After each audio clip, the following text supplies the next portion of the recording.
Friends ನಮಸ್ತೆ ಎಲ್ಲರಿಗೂ. ನಾನು ನಿಮ್ಮ ಅರುಣ್ ಮಾತಾಡ್ತಾ ಇರೋದು. ನೋಡಿ, ಮುಂದೆಗಡೆ ಒಂದು ಬೈಕ್ ಹೋಗ್ತಾ ಇದೆಯಲ್ಲ, ಅದರಲ್ಲಿ ಮಧ್ಯದಲ್ಲಿ ಮಗುಗೆ ಹೆಲ್ಮೆಟ್ ಹಾಕಿಲ್ಲ. ಹಿಂದೆಗಡೆ ತಾಯಿಯವರು ಹಾಕಿದ್ದಾರೆ, ಮುಂದೆಗಡೆ ತಂದೆನೂ ಹಾಕಿದ್ದಾರೆ, ಮಗುಗೆ ಮಾತ್ರ ಹಾಕಿಲ್ಲ. ನೋಡಿ ಎಷ್ಟು ಜವಾಬ್ದಾರಿಯುತವಾಗಿರಬೇಕು ಅಂದರೆ ತಂದೆ ತಾಯಿಗಳು. ಬೆಂಗಳೂರಲ್ಲಿ ಯಾವಾಗ ಯಾವ ಗಾಡಿ ಯಾವ ಥರ ಬರುತ್ತೆ ಅಂತಲೇ ಗೊತ್ತಿಲ್ಲ. ನೀವು ಬರೀ 500 ರೂಪಾಯಿ 1000 ರೂಪಾಯಿ ಮಕ ನೋಡಬೇಡಿ, ನಿಮ್ಮ ಮಕ್ಕಳು ಭವಿಷ್ಯ ನೋಡಿ. ಯಾರು ಈ ಥರ ತಪ್ಪು ಯಾರು ಮಾಡೋಕ್ಕೆ ಹೋಗ್ಬೇಡಿ. ಮಕ್ಕಳಿಗೆ ಹೆಲ್ಮೆಟ್ ತೊಗೊಳ್ಳಿ ಗುರು. 1000 ರೂಪಾಯಿ ಕೊಟ್ಟು ಹೆಲ್ಮೆಟ್ ತೊಗೊಂಡ್ರೆ 2 ವರ್ಷ 3 ವರ್ಷ ಬರುತ್ತೆ, ಆರಾಮಾಗಿ ಮಕ್ಳಿಗಾಗುತ್ತೆ. ನೀವು ಇಬ್ಬರು ಪೊಲೀಸ್ನವ್ರು ಹಿಡಿತಾರೆ ಅನ್ನೋ ಭಯಕ್ಕೋಸ್ಕರ ಯಾರು ಸಹ ಹೆಲ್ಮೆಟ್ ತೊಗೊಂಬೇಡಿ. ನಿಮ್ಮ ಜವಾಬ್ದಾರಿ ಅದು, ತಂದೆ ತಾಯಿಗಳ ಜವಾಬ್ದಾರಿ.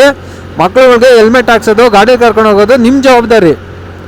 ಫಸ್ಟ್ ನೋಡಿ, ಈ ಥರ ತಪ್ಪು ಯಾರು ಮಾಡಬೇಡಿ. ಇವರು ಯಾರು ಅಂತ ಗೊತ್ತಿಲ್ಲ ನನಗೆ, ಬಟ್ ಹೆಲ್ಮೆಟ್ ಹಾಕ್ಸ್ತಲೇ ಯಾವುದೇ ಕಾರಣಕ್ಕೂ ಮಕ್ಕಳನ್ನ ಕರ್ಕೊಂಡು ಹೋಗ್ಬೇಡಿ. ಬೈಕಲ್ಲೂ ಸಹ ಹೋಗ್ಬೇಡಿ ಹೆಲ್ಮೆಟ್ ಹಾಕ್ತಲೇ.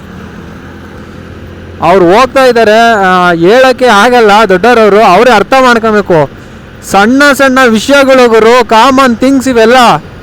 ಹೆಲ್ಮೆಟ್ಟು 1000 ರೂಪಾಯಿ ಹೋದ್ರೆ ಹೋಗ್ಲಿ ಬಿಡಿ, ನಿಮ್ಮ ಮಕ್ಕಳು ತಲೆಗಳು ಉಳಿತವೆ. ಹುಷಾರಾಗಿರಿ. ಏನಕ್ಕೆ ಈ ಥರ ನೆಗ್ಲೆಕ್ಟ್ಗಳು ಮಾಡ್ತೀರ ಅಂತ ನನಗಂತೂ ಅರ್ಥ ಆಗ್ತಾ ಇಲ್ಲ.